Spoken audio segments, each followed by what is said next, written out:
വ്ളോഗ്സിൻ്റെ മറ്റൊരു എപ്പിസോഡിലേക്ക് ഏവർക്കും സ്വാഗതം. ഇത് നമ്മുടെ മുറിയിൽ നിന്നുള്ള ലേയുടെ വ്യൂ ആണ്. ഇപ്പോൾ ഇവിടെ സമയം 6 മണിയാണ്. ആൻഡ് നമുക്കിവിടെ നിന്ന് സ്നോ ക്യാപ്ഡ് മൗണ്ടൻസ് കാണാം.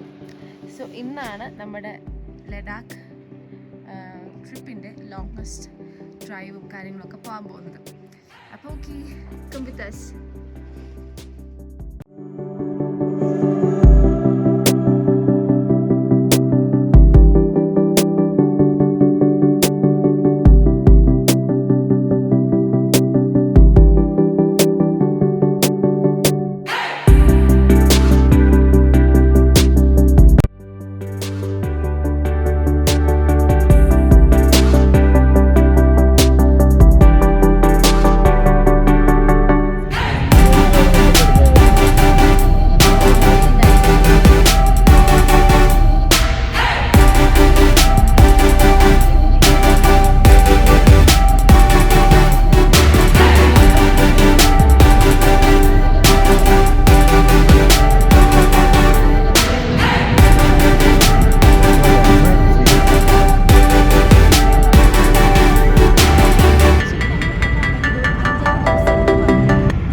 സുചേട്ടൻ പെർമിറ്റ് കാണിക്കാൻ പോയത്. ഇപ്പം സുചേട്ടൻ തിരിച്ചു വന്നു. നമ്മളിവിടെ ഉപ്ഷി പോലീസ് ചെക്ക് പോസ്റ്റിലാണ്. നമുക്ക് 4 പേരുടെയും പെർമിറ്റ് ഇവിടെ കാണിക്കണം. അവിടെ നമുക്ക് പശ്മിന കോട്ട് ഫാം ഉപ്ഷി എഴുതിക്കുന്നതാണ്. നമ്മൾ ബ്രേക്ക്ഫാസ്റ്റ് കഴിക്കാൻ തീരുമാനിച്ചു. ഇവിടെ ഈ ജംഗ്ഷനിലുള്ള ഏതെങ്കിലും ഒരു റെസ്റ്റോറൻറ്റ് കയറി ബ്രേക്ക്ഫാസ്റ്റ് കഴിച്ചിട്ട് ഇനി മുന്നോട്ട് പോകാൻ തീരുമാനിച്ചു. परोठे के साथ आलू परोठा आलू पराठा ഗരം ഗരം സമോസയും അടിപൊളി വ്യൂ.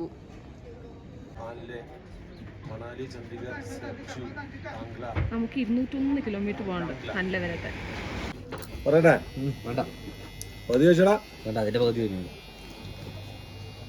മാത്രം കാണപ്പെടുന്ന പ്രത്യേകതരം പൂവ്. थैंक यू दीदी. आपका नाम है पद्मा. मेरा नाम पद्मा. पद्मा आसान नाम है. अच्छा. पद्मा तो हमारा उधर भी है. केरल में भी लोग है पद्मा. अच्छा. आप लोग कहाँ का? केरला का? केरला कोचिन. केरला है क्या? केरला वहाँ मोहनकोट तरफ आया. हुबली तरफ. कुमली हुबली. हुबली. हाँ हुबली के बाद नजदीक का एक स्टेट है. अच्छा. हुबली तो कर्नाटका स्टेट में है. मोहनकोट बोलता है ना उधर. उसके बाद में एक स्टेट है एकदम नीचे आता है. अच्छा. तमिलनाडु के पास आता है केरल. अच्छा. उधर रहते हैं कोची. बहुत दूर से आया. बाय. बाय. Thank you. जुले. ഉപ്ഷി എന്ന് പറഞ്ഞ സ്ഥലത്തെത്തി. ഇവിടെയാണ് നമ്മൾ ബ്രേക്ക്ഫാസ്റ്റ് കഴിച്ചത്. ഈ ഉപ്ഷിയിൽ നിന്ന് നമ്മൾ വഴി 2ആയിട്ട് തിരിയുന്നുണ്ട്. അതിൽ റൈറ്റ് സൈഡിലോട്ട് പോകുന്നതാണ് മണാലി. 425 കിലോമീറ്റർ ഉണ്ട്. നമ്മൾ ലെഫ്റ്റ് സൈഡിലോട്ട് പോകും. ലെഫ്റ്റ് സൈഡിലെ ന്യോമ. അവിടുന്ന് നമ്മൾ ഹാൻഡ്ലേ കൂടി ഉംലിംഗ്ലയിലേക്ക് പോകാനാണ് പോകുന്നത്.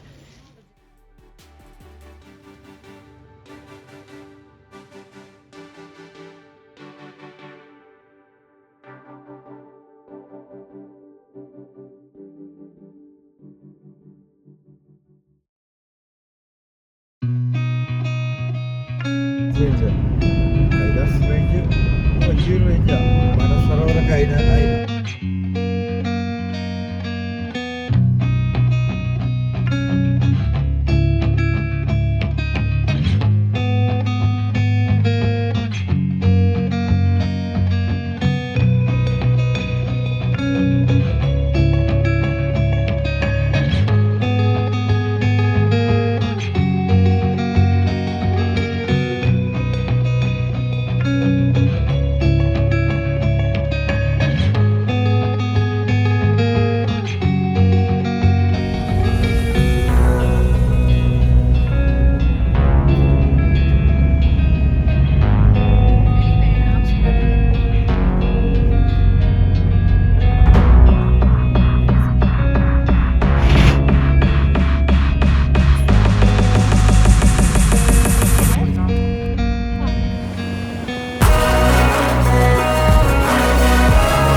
കഴിഞ്ഞ വീഡിയോയിലുമൊക്കെ കണ്ടതാണ്. ഈ പൂവിൻ്റെ പേരാണ് സിയ. ഇത് കൂട്ടത്തോടെ കാണുമ്പോൾ സിയാച്ചിൻ എന്ന് വിളിക്കും. കൂട്ടത്തിനാണ് ചിൻ എന്ന് പറയുന്നത്. അതുകൊണ്ടാണ് ഇത് കൂട്ടത്തോടെ കാണപ്പെടുന്ന മലനിരകളെ സിയാച്ചിൻ മലനിരകളെന്ന് വിളിക്കുന്നത്. ഭയങ്കര രസമാണിത് കാണാൻ.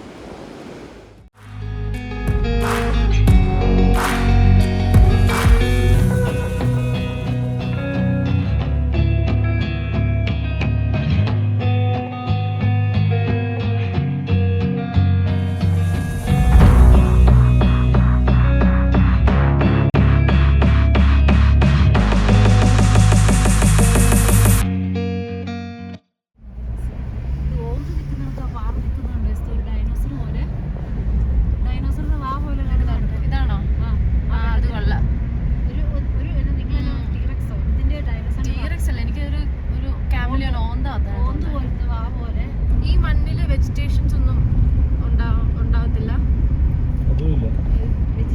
വെജിറ്റേഷൻ അതായത് കൃഷി, അഗ്രികൾച്ചർ. ഈ വില്ലേജൊക്കെ ഇരിക്കുന്നവർക്ക് കൃഷിയുണ്ട്.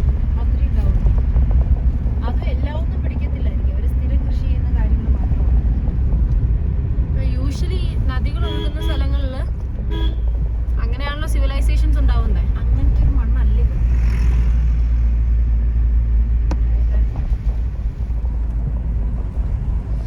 നദികൾ ഒഴുകുന്നിടത്ത് ടൗൺ ഉണ്ടാവും, അല്ലെങ്കിൽ ഒരു സിറ്റി ഉണ്ടാവും. പക്ഷെ ഇവിടെ അത് അങ്ങനെയാണല്ലോ, അതും സാധ്യമല്ല. അങ്ങനെയാണല്ലോ യൂഷ്വലി. പക്ഷെ ഇവിടെ അത് അങ്ങനെയാണ്. പക്ഷെ ഇവിടെ അതും പറ്റും.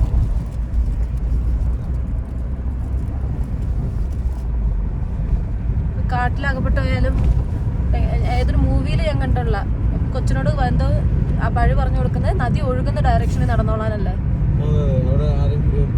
ഗ്രാമോ എന്തെങ്കിലും എവിടെയെങ്കിലും എത്തുമോ കൊച്ച്.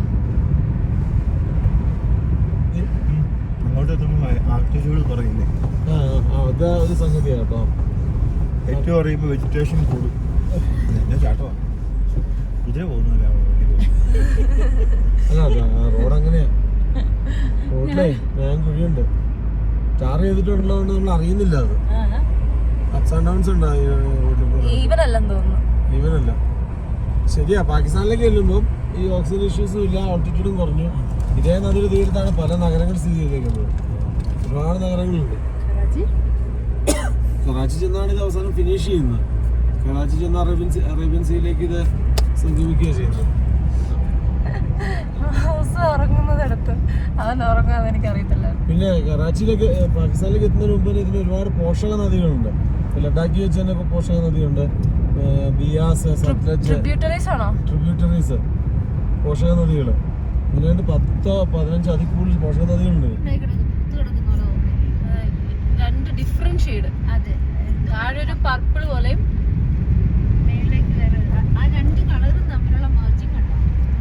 പ്രകൃതി മെർജ് ചെയ്ത് ഇവിടെയുണ്ട്. ഇവിടെ ഒരു കാർപ്പറ്റ് വിരിച്ച പോലെയാ. എന്താ അങ്ങനെ പെട്ടെന്ന് കളർ മാറി? പല ഷെയ്ഡ്സിന്റെ പറയും. സൺലൈറ്റ് അടിക്കുമ്പോൾ ഇവിടെ പലതും മണ്ണാണെങ്കിലും പാറയാണെങ്കിലും പല ഷെയ്ഡ് കാണിക്കും. നല്ല അടിപൊളിയായിപ്പോയി. ആ പാറയുടെ ഷെയ്ഡ് നമ്മൾ കുറെ ജീവനുകൾ കണ്ടില്ല.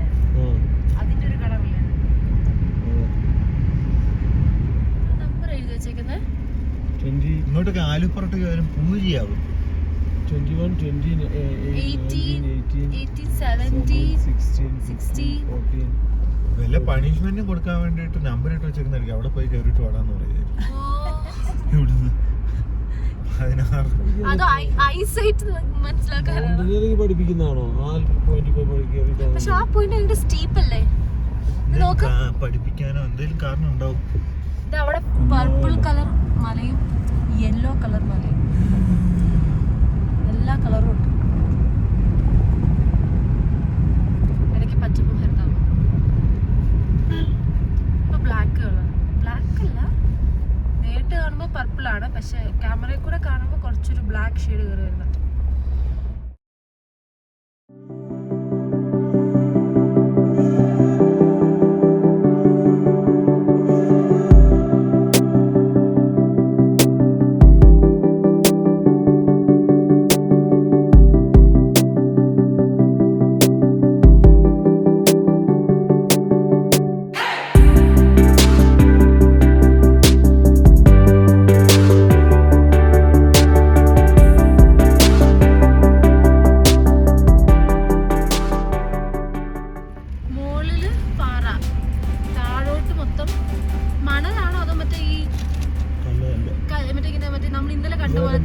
സ്ലേറ്റ് പോലത്തെ കല്ല.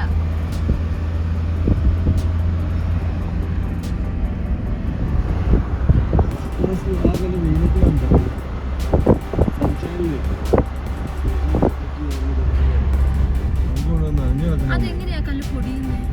ഇവിടെ കണ്ടോ കല്ലിങ്ങനെ ഉരുണ്ടുരുണ്ട് തള്ളി തള്ളി നിൽക്കുന്നത്, വേറൊരു ടെക്സ്ചർ.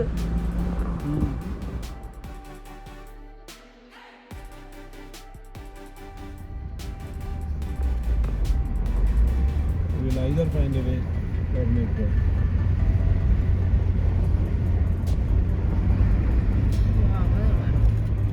ബിആർഒയുടെ കഷ്ടപ്പാട്, ലഡാക്കിന്റെ വികസനം. പ്രയാസ് എന്ന് പറയുന്നത് അവരുടെ ശ്രമമാട്ടോ. ബിആർഒ ശ്രമിക്കുന്നത് ലഡാക്കിന്റെ വികസനമാണ്. മനസ്സിലായോ?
പുരാതനമായിരിക്കുന്ന സംസ്കാരങ്ങളെല്ലാം ഉടലെടുത്തിരിക്കുന്ന നദിയുടെ തീരങ്ങളിലാണ്. അವೆല്ലാം പറന്ന് പന്തലിച്ച് വൻ നഗരങ്ങളായി മാറുകയും ചെയ്തതാണ് ചരിത്രം നമ്മളെ അറിയിച്ചിട്ടുള്ളത്. അത്തരത്തിലൊന്നാണ് ഇന്ത്യയുടെ സംസ്കാരം പോലും വിളിച്ചോതുന്ന സിന്ധു നദീതട സംസ്കാരം. ആ സംസ്കാരത്തിന് കാരണമായ നദിയാണ് നമ്മളീ കാണുന്ന സിന്ധു നദി.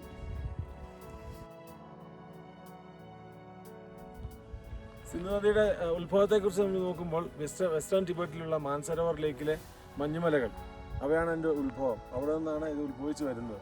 അവിടെ നിന്നുള്ള ആ ഉത്ഭവം തുടർന്ന് ഡെംചോക്കിലൂടെ ഇന്ത്യൻ അതിർത്തിയിലേക്ക് കിടക്കുന്നു. ഇന്ത്യൻ അതിർത്തിയിലേക്ക് കിടക്കുമ്പോൾ വളരെ ചെറുതാണ്. നമ്മൾ ഡെംചോക്കിലേക്ക് പോകുമ്പോൾ നിങ്ങളത് കാണിച്ചു തരുന്നതായിരിക്കും. അത് കഴിഞ്ഞ് അത് ലഡാക്കിലൂടെ കടന്നു പോകുന്നു. ഇപ്പോൾ ലഡാക്കിലുള്ള സിന്ധു നദിയാണ് നിങ്ങൾക്ക് കാണാൻ സാധിക്കുന്നത്. ലഡാക്കിലൂടെ ഏകദേശം 700 കിലോമീറ്റർ ഒഴുകുന്നുണ്ട്. മൊത്തത്തിൽ 3180 കിലോമീറ്ററാണ് സിന്ധു നദി ഒഴുകുന്നത്. അത് ചൈനയിലൂടെയും ഇന്ത്യയിലൂടെയും തുടർന്ന് പാകിസ്ഥാനിലെ കറാച്ചിയിൽ ചെന്ന് അറബിക്കടലിലേക്ക് സംഗമിക്കുകയും ചെയ്യുന്നു. അതിന് അനേകം പോഷക നദികൾ ഇതിനോടൊപ്പം ഉണ്ട്. സത്ലജ്, ബ്യാസ്, രവി ഇതെല്ലാം അതിൻ്റെ പോഷക നദികളുമാണ്.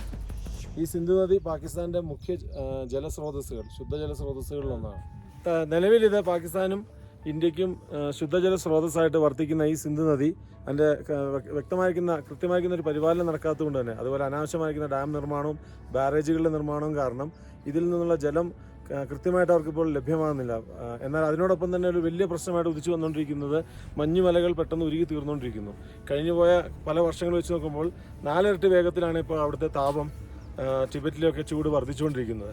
ആ ചൂടിൻ്റെ വർധനവ് സൂചിപ്പിക്കുന്ന തന്നെ ഈ മഞ്ഞുമലകൾ എത്രമാത്രം വേഗത്തിൽ ഉരുകി തീരാമെന്നുള്ളതാണ്. അങ്ങനെ ഈ വേഗത്തിലാണ് മഞ്ഞുമലകൾ ഉരുകി തീരാൻ പോകുന്നതെങ്കിൽ ഇതിൻ്റെ വരവും ഈ ജലത്തിൻ്റെ അളവും തീരെ കുറഞ്ഞു വരുന്നതായിട്ട് ശാസ്ത്രജ്ഞന്മാർ സൂചിപ്പിക്കുന്നു. അങ്ങനെ പോയി കഴിഞ്ഞാൽ എത്ര കാലത്തേക്ക് ഈ ശുദ്ധജലം ലഭ്യമാകുമെന്നതിനെ സംബന്ധിച്ച് നല്ലൊരു സംശയം നിലനിൽക്കുന്നുണ്ട്. അങ്ങനെ എന്തൊക്കെ സംഭവിച്ചാലും തൽക്കാലത്തേക്ക് ഇത് ഒരു അനുഗ്രഹമായിട്ട് തന്നെ ഈ രാജ്യങ്ങൾക്ക് വർത്തിച്ചുകൊണ്ടിരിക്കുന്നു. അത് നമുക്ക് കാണാനും അതിൽ നല്ലൊരു അവസരം ഇവിടെ ലഭ്യമാകുന്നുണ്ട്.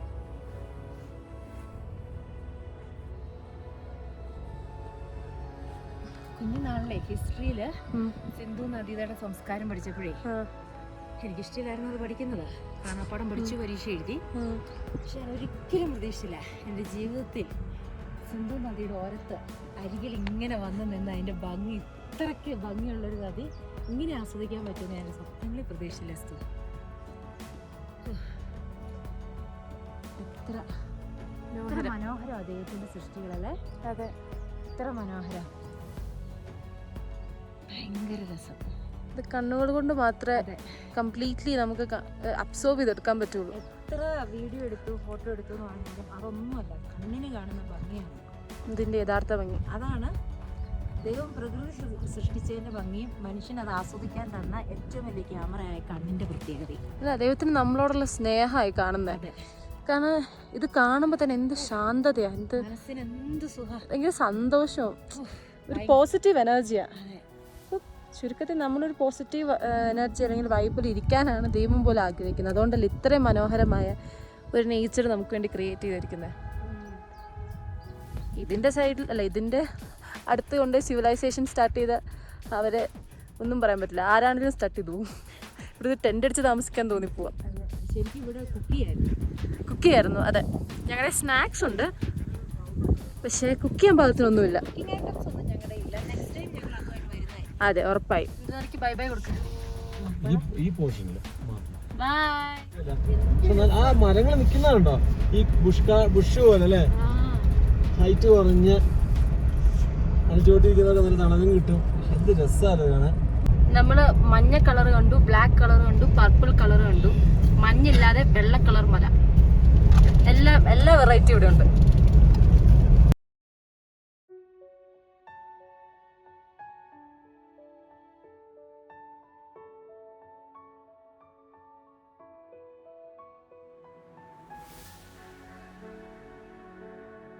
നേരത്തെ കണ്ടത് തന്നെയാണ്. പിന്നെ ഉരുണ്ടിരിക്കുന്ന ഭയങ്കര ഡിഫറെന്റ് ഷേപ്പിലുള്ള കല്ലുകൾ കൊണ്ടുള്ള ഭിത്തി. വീണ്ടും അൺഎക്സ്പെക്ടഡ് ആണെങ്കിലും ക്യാപ്ചർ ചെയ്യാൻ പറ്റി.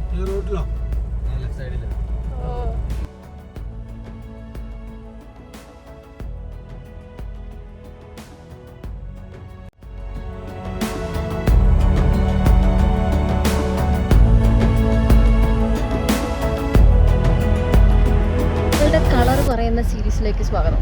അടുത്ത കളർ ചോക്ലേറ്റ് ബ്രൗണും കാരമൽ കളറും. ഇവരിവിടെ പെയിന്റ് അടിച്ച് കളിക്കുമെന്ന് തോന്നുന്നു. എല്ലാ കളറും ഉണ്ട്.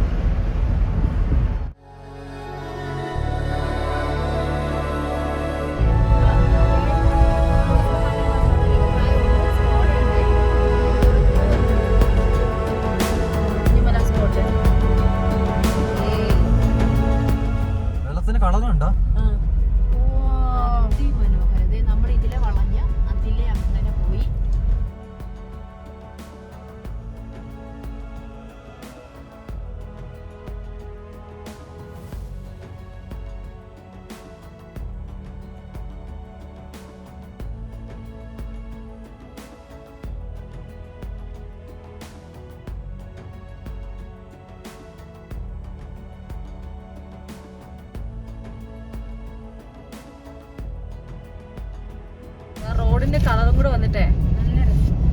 റോഡ് ഇപ്പൊ എന്ത് സ്മൂത്താണ്.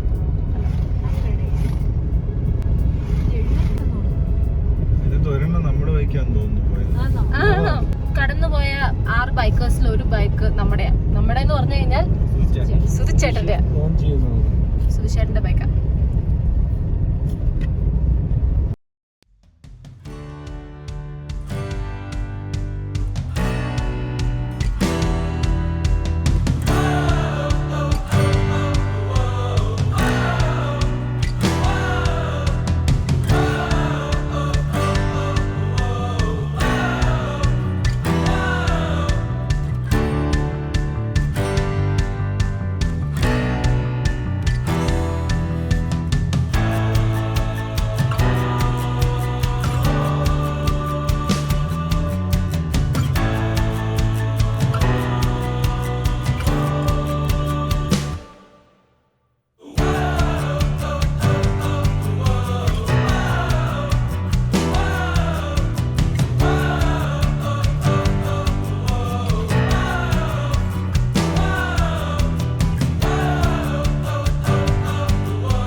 നമ്മളൊരു ഹോം സ്റ്റേയിലേക്ക് പോയിക്കൊണ്ടിരിക്കുന്നത്. ഹോം സ്റ്റേ ഹണ്ടിങ് പ്രോസസ്സാണ് നടന്നുകൊണ്ടിരിക്കുന്നത്. അതെ, home stay hunting process. Home സ്റ്റേയുടെ വഴി ഹണ്ടിങ് പ്രോസസ്സാണ് നമ്മളിപ്പോ. ഹോം സ്റ്റേയുടെ മുന്നോട്ട് പോട്ടെ.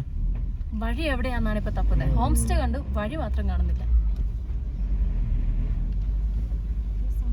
വീടിന് ചുറ്റും മതിൽ കെട്ടി വെച്ചേക്കാം. എന്നിട്ട് ഹോം സ്റ്റേ എഴുതി വെച്ചേക്കാം. മീഡിയം സൈസ് കല്ലുകൾ വെച്ചിട്ട് എവിടെ കൂടെ പോകാനാ? വണ്ടി കയറാൻ ഉദ്ദേശിക്കുന്നില്ല, നടന്നു തന്നെ. അത് എന്റെ സൂചിച്ചേട്ടാ കയറി തിരിക്കാൻ പാടാ. ആ വീടാണെങ്കിൽ നല്ലതായിരുന്നു. ഞങ്ങളൊരു ലേസ് വാങ്ങിച്ചിട്ടുണ്ടോ. ലേസിന്റെ അവസ്ഥ ഇതാണ്. കംപ്രഷന്റെ ഇഷ്യൂ ആണ് ഇവിടെ ഇതിങ്ങനെ വരാൻ കാരണം. ഡൽഹിയിൽ നിന്നോ മറ്റ് സ്ഥലങ്ങളിൽ നിന്നോ പാക്ക് ചെയ്ത് വരുന്ന ഫുഡ്, അതുപോലെ ബോട്ടിൽ ഡ്രിങ്ക്സ്, അതെല്ലാം വരുമ്പോൾ ഇങ്ങനെ വരും, പൊട്ടിത്തെറിക്കുന്ന അവസ്ഥയിലേക്ക് വരും. By the way, home stay hunting പ്രോസസ്സിനൊരു അവസാനം ഉണ്ടായിരുന്നു. ഞങ്ങൾ ഉദ്ദേശിച്ച ആ ഒരു ബിൽഡിങ് കിട്ടിയില്ല, കാരണം അതിൻ്റെ വഴി എവിടെയാണെന്ന് മനസ്സിലാകുന്നില്ലായിരുന്നു. ബട്ട് പുറത്ത് ആ സ്ഥലം നോമയാണ്. നോമയിൽ തന്നെ ഞങ്ങളൊരു ഹോം സ്റ്റേ കണ്ടുപിടിച്ച് അവിടെ എല്ലാം സെറ്റാക്കിയിട്ടാണ് പിന്നെ ഹാൻഡ്ലയിലോട്ട് ഇപ്പോൾ ഈ യാത്ര പൊയ്ക്കൊണ്ടിരിക്കുന്നത്. സോ ഹണ്ടിങ് പ്രോസസ്സ് ഉദ്ദേശിച്ചത് നടന്നില്ലെങ്കിലും വേറൊരിടത്ത് കിട്ടി. So in a way we can call it A success. ആ കാണുന്നത് പശ്മിന ബോട്ടാണ്.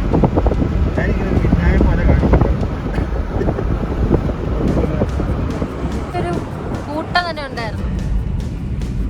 അതിന്റെ മേക്കാൻ കൊണ്ടുവരുന്നവരുടെ കൂടെ പട്ടിയുണ്ട് കേട്ടോ. Shepherd dog, Kashmiri shepherd.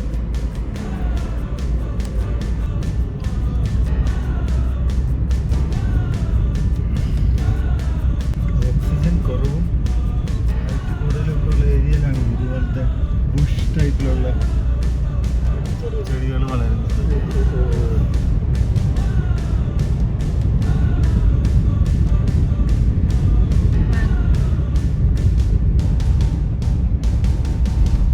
ഈ ഗ്രാമത്തിന്റെ പേരാണ് കാങ്കോ.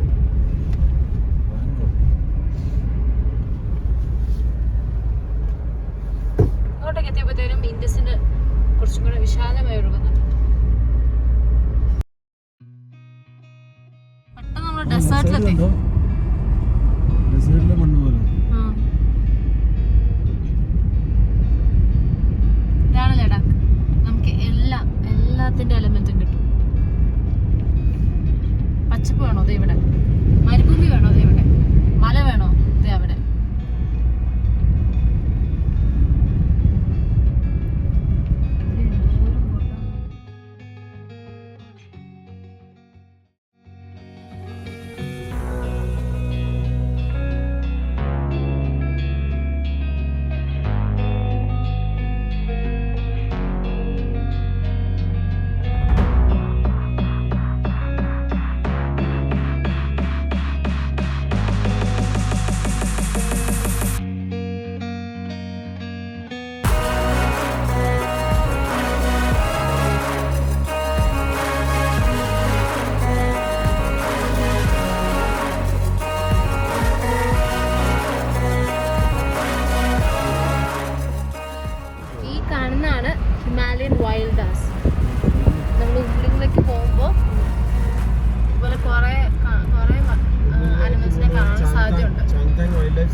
ട്രാക്കിൽ പോകാം, അവിടെ നമ്മൾ പോകുന്നില്ല. അതുകൊണ്ട് നമ്മൾ ഓഫ് റോഡ് പോകുന്നു. നാളെ അതിലെ പൈസ പിടിക്കാൻ ഓഫ് റോഡ്. ലഡാക്കിന് 2 പേഴ്സണാലിറ്റിയാണ്, പച്ചപ്പ് മരുഭൂമി, പച്ചപ്പ് വീണ്ടും മരുഭൂമി.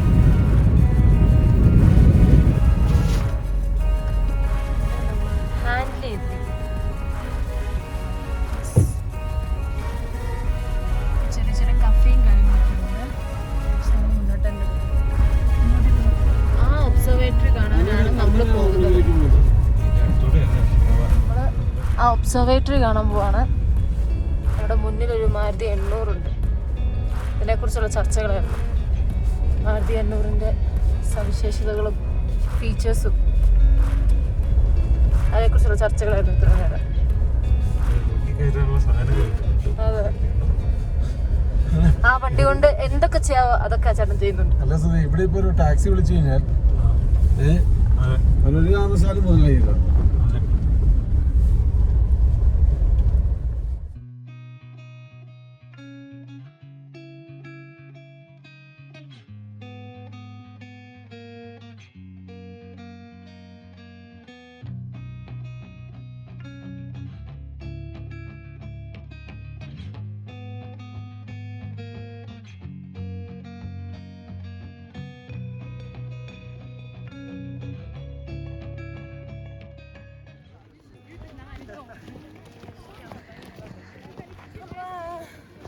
ഒരു സ്കൂൾ ടൂറോ അല്ലെങ്കിൽ ഒരു hi hi What's that? Is this school trip? You guys on a school trip? School trip. Education. NCC trip. Oh, NCC trip. Educational trip. Okay. അപ്പോൾ കുട്ടികളെ പഠിച്ചിട്ട് ഈ യൂണിറ്റിനെ കുറിച്ച് നന്നായിട്ട് കണ്ട് മനസ്സിലാക്കി പഠിച്ചിട്ട് പോയിട്ടുണ്ട്. Hey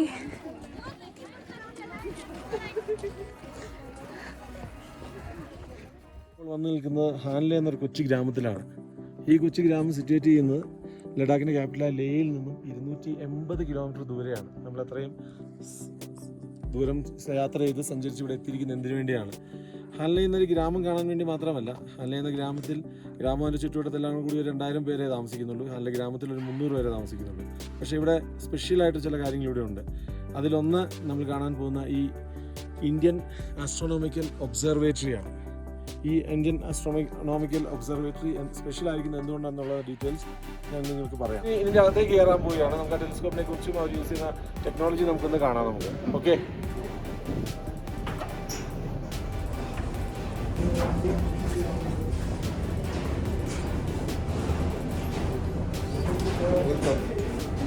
thank you so much. നമ്മുടെ കൂടെ ഇന്ന് NCC കുട്ടികളുണ്ട്. അവരും ഈ ഒബ്സർവേറ്ററി കാണാൻ വേണ്ടി വന്നിരിക്കുകയാണ്.